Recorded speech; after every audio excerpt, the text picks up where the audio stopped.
Good evening and welcome to the Friday Night Frenzy. Alongside Preston Harvey, I'm Amy Zimmer. The rest of the team will join us shortly. Midway point of the season, and it's heating up. Region play kicking off for a handful of squads. That's right, Amy, including the crosstown rivalry to open region play as Savannah Country Day hosts Savannah Christian in Region 3 AAA action. Meanwhile, a couple non-region showdowns still in the mix, including New Hampstead visiting Richmond Hill. That's right, and kicking off with a big non-region clash over at Memorial Stadium, defending state champs Benedictine hosting Hebron Christian Academy. The Benedictine Cadets looking to remain perfect on the season, going up against the Lions, who enter with just one loss. The Cadets leading 14-10 at the half, and take a look at this. The Lions pull off the surprise, recovering an onside kick to start the second half. Cadets defense rises up, stops the option pass on the third down, and forces a punt.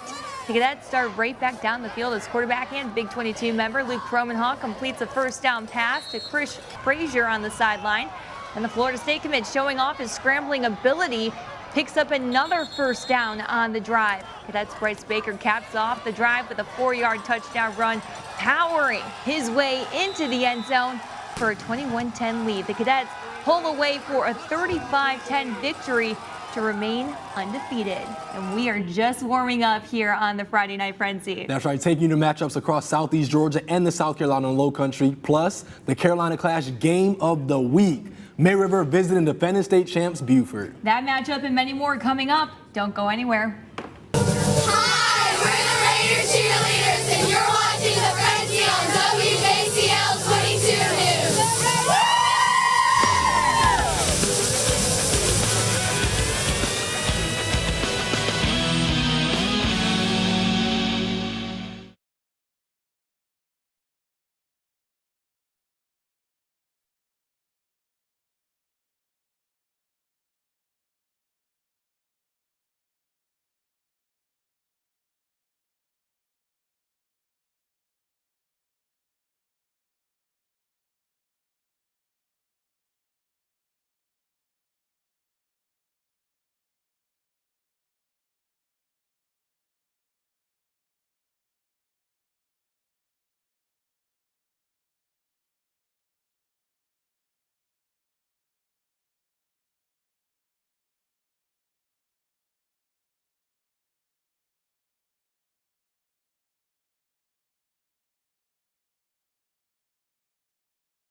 watching the Friday Night Frenzy. Region play kicking off on the south side of Savannah. Crosstown rivalry between Savannah Christian and Savannah Country Day. Our Rick Snow takes us there.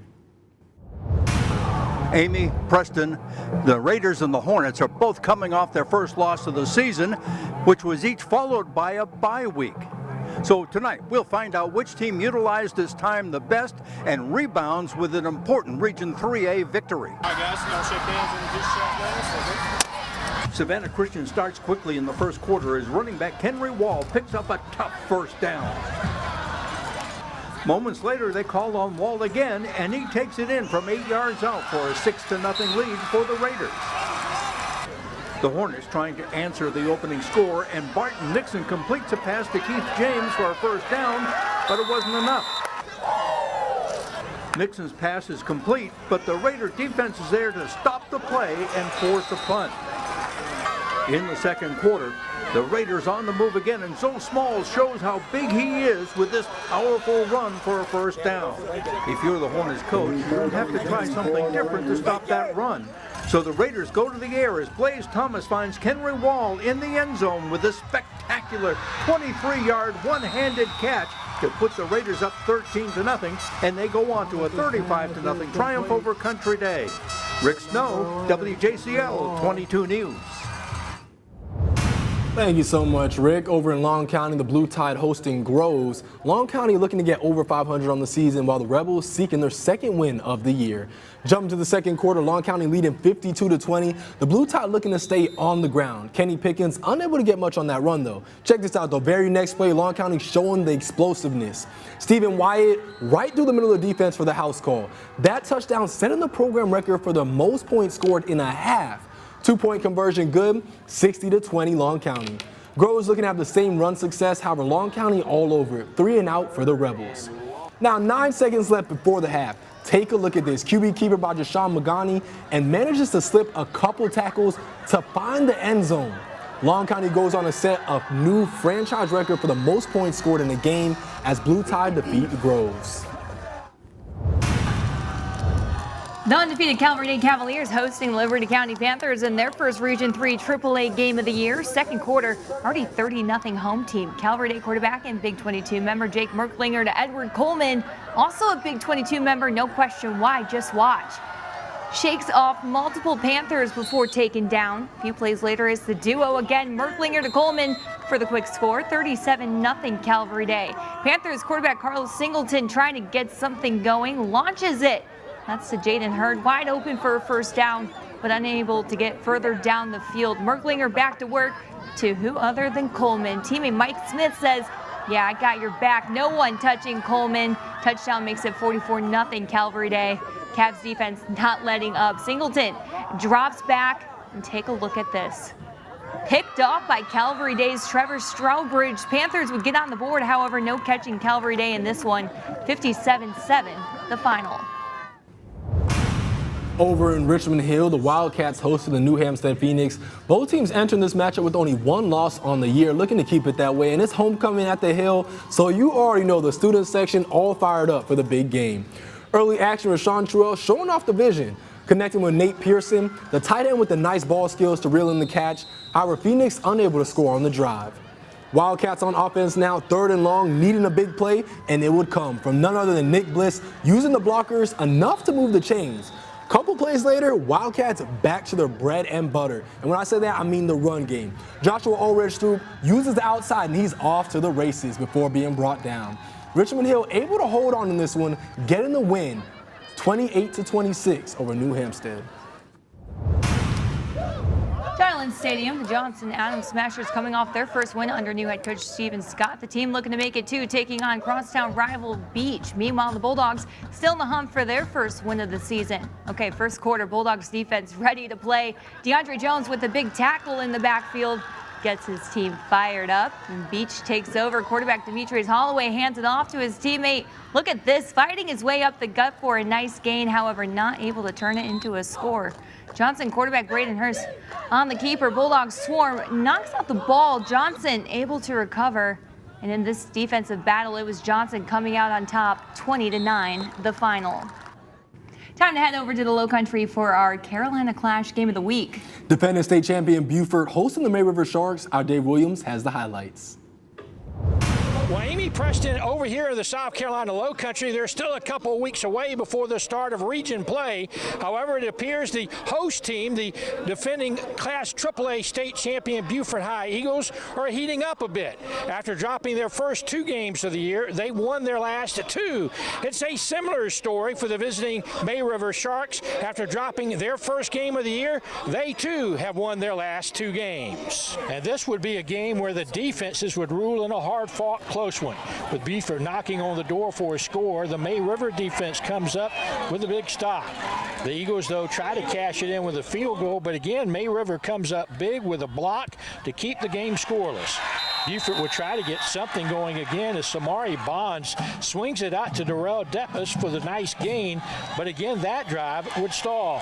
Meanwhile, the only points in the first half would come on a safety as May River's snap goes out of the end zone, and it was 2-0 at halftime, and Buford were going to win 16-13. In Buford, Dave Williams, WJCL 22 News. Staying in Buford, Battery Creek Dolphins hosting the Bluffton Bobcats. It was 30-15 Bobcats in the third quarter when the defense makes sure to keep it that way. Take a look at this, stonewalling the Battery Creek runner. Bluffton goes to work again. Quarterback Owen Bays calls his own number and doesn't look back. He's going to get all the way to the 1-yard line before running out of bounds, and they would score on the next play. Jumping to the fourth quarter now, the Bobcats add to their lead even more. Zane Golfin finds his way into the end zone. 44-15 Bluffton at that point. They roll to the 56-21 win. Earlier this afternoon, someone was going to get their first win as Hilton Head Prep hosted First Baptist, and it's the Dolphins striking first as quarterback Wyatt Harmer airs it out and finds A.J. Barger in the end zone for the touchdown. And just like that, it's 7-0 Hilton Head Prep. But First Baptist comes back. Jacoby Riley calls his own number, and he's into the end zone, and we're tied at 7-7. Then on the first play of the second quarter, check this out. It's Riley again getting the touchdown. 14-7 First Baptist. Hilton Head Prep falls short, 42-31 First Baptist. More highlights still to come on the Friday Night Frenzy. Yeah, that's right. Plus, find out who made the play of the week. Stay with us. You're watching the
Welcome back to the Friday Night Frenzy. Still a handful of highlights to get to. Plus, it's always hard to just choose one, but we've got a play of the week. All right, let's get right to it. Statesboro High coming off a bye and welcoming Wayne County.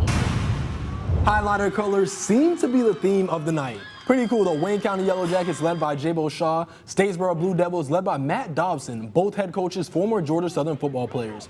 Early action Blue Devils with some tricks up their sleeve. Cam Michael showing off the speed, taking this one all the way to the crib for the score. Yellow Jackets come stinging back. Matthew Fuller with the toughness manages to slip a tackle and he's loose for the touchdown. But Fuller not done just yet. Later on, he would find the end zone for his second touchdown of the first quarter. Wayne County goes on to defeat Statesboro 31-13 the final.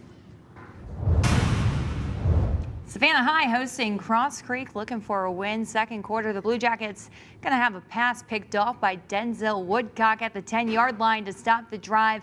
Cross Creek starting back upfield, but instead, the Blue Jackets, McKean Ravine, he's going to make a circus catch for the interception. Take a look at this play right here. Absolutely incredible by this Blue Jacket to get his team fired up as it's up in the air. But it was Cross Creek picking up the 28-0 win to hand the Blue Jackets their 5th straight loss. To Daffin Park, the Bethesda Blazers looking to move to 5-0 on the season, hosting Cross Episcopal Stingrays.